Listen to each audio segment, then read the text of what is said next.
São Paulo, uma das maiores cidades do mundo que enfrenta uma ameaça crescente e muitas vezes silenciosa: os desastres ambientais. Hoje, a gente vai mergulhar num projeto inovador que joga luz sobre os perigos escondidos nas áreas mais vulneráveis da cidade.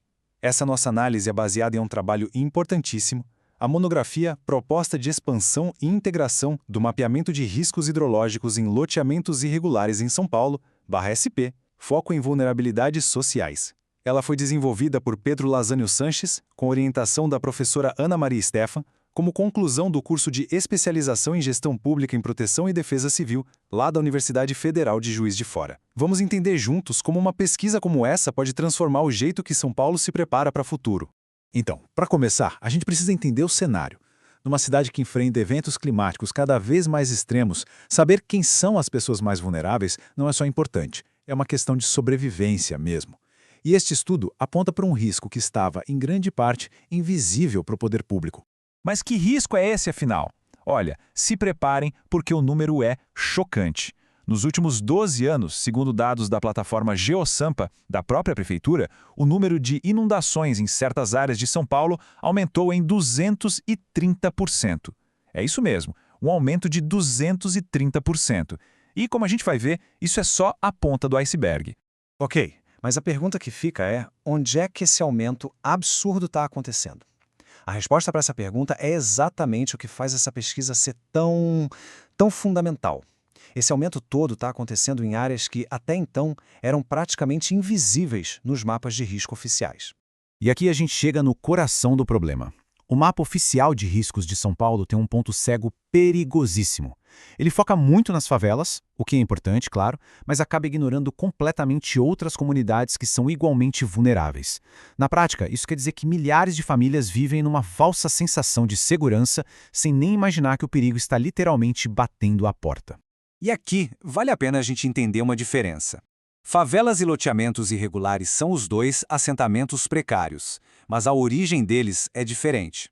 As favelas geralmente nascem de ocupações espontâneas. Já os loteamentos irregulares surgem da venda de terrenos que não seguem a lei. E por que isso importa? Porque a forma de gerenciar o risco em cada um deles pode precisar de estratégias bem diferentes. Dá uma olhada nesse mapa. Ele mostra de um jeito bem claro o tamanho do problema. Toda essa mancha laranja aí representa os loteamentos irregulares espalhados pela cidade. É uma área enorme. Isso mostra o buraco que existe no mapeamento e, o mais sério de tudo, quanta gente pode estar vivendo em perigo sem nem saber. Beleza. Então, como a gente faz para preencher esse vazio no mapa e proteger essas comunidades esquecidas? É aí que entra a resposta inovadora do projeto do Pedro Lazânio Sanches. Ele propõe um jeito novo de enxergar o risco, combinando duas lentes, por assim dizer, que são superpoderosas para revelar a verdade sobre a vulnerabilidade de São Paulo. A sacada inovadora do projeto é exatamente essa: sobrepor camadas de informação. Porque, pensa bem, não adianta só saber onde a água pode chegar. O fundamental é saber quem vai ser mais afetado por ela. E é por isso que essa combinação de dados sociais e geográficos é tão potente. A primeira lente, então, é a social. O projeto usa o chamado Índice Paulista de Vulnerabilidade Social. Basicamente, é uma ferramenta que aponta no mapa onde vivem as pessoas em situação mais vulnerável. A gente está falando de famílias com renda mais baixa, menos acesso à educação, moradias mais frágeis. É essa população que, no fim das contas, mais sofre quando um desastre acontece. Aí vem a segunda lente, a geográfica. Ela usa um modelo técnico conhecido pela sigla HAND, que significa altura acima da drenagem mais próxima. Traduzindo, o que ele faz é usar o relevo, a topografia do terreno, para prever direitinho quais áreas têm mais chance de alagar. É uma análise puramente física que identifica as zonas de perigo. Então, o que acontece quando a gente junta essas duas lentes, a social e a geográfica, e aponta para a cidade? Bom, o resultado revela um mapa do risco em São Paulo completamente novo. Esse fluxograma pode até parecer complicado, mas ele mostra o coração da pesquisa. É o passo a passo de como os dados brutos, vindos de fontes como o GeoSampa, são processados e combinados.